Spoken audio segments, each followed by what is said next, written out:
Fernando Mendoza. He won the Heisman for the 2020-25 year.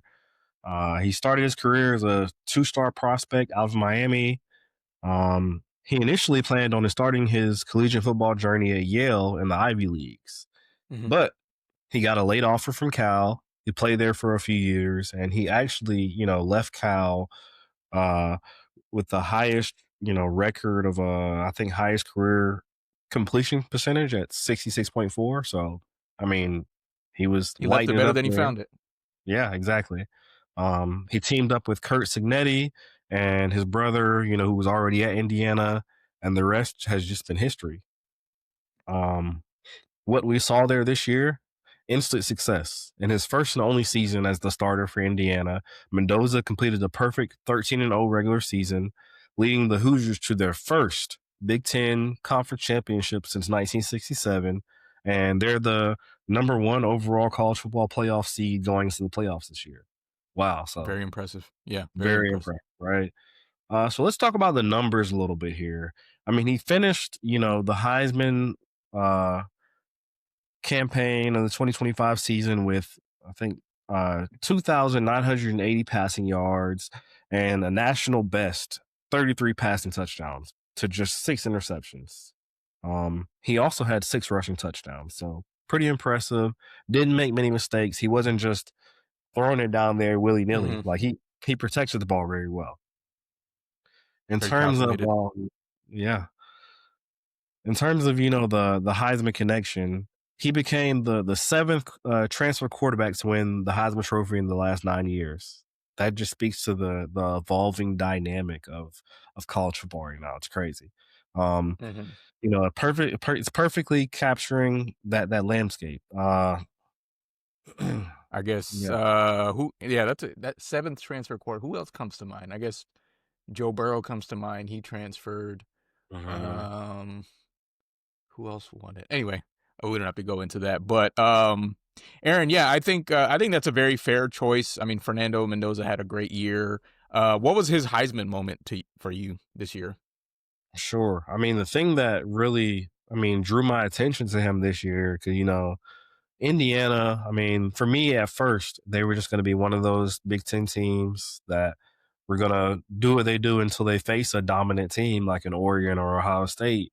But they went on the road in Oregon, and Mendoza, he showed poise that whole game, and he threw a key fourth quarter touchdown that pretty much marked the start of the season for me to their team's dominance. So I mean, shout out to Indiana, but shout out to Mendoza because he's truly led this team through a pretty tough schedule.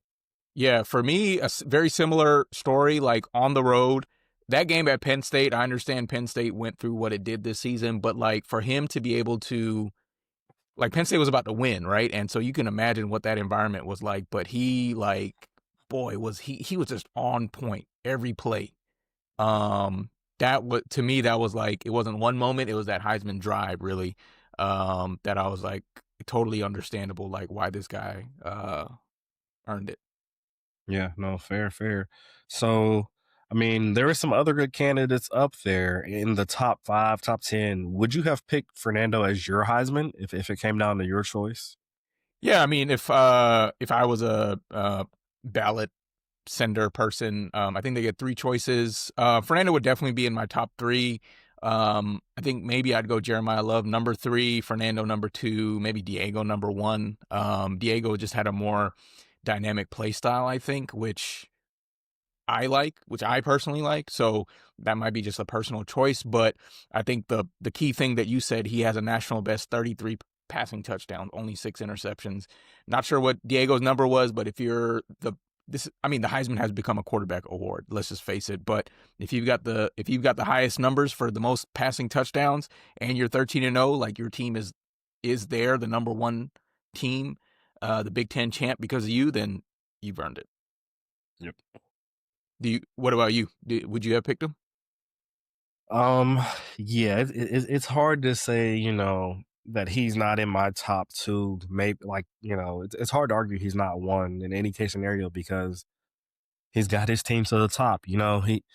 even when the odds were against them in this conference championship game that didn't really have much meaning for either competitor, they found a way to topple Ohio State. So Yeah.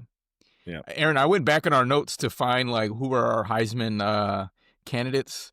Man, it was like going back into a vault, bro. We picked Lenora Sellers and Cade Klubnik as our as our picks for the Heisman, and wasn't even close.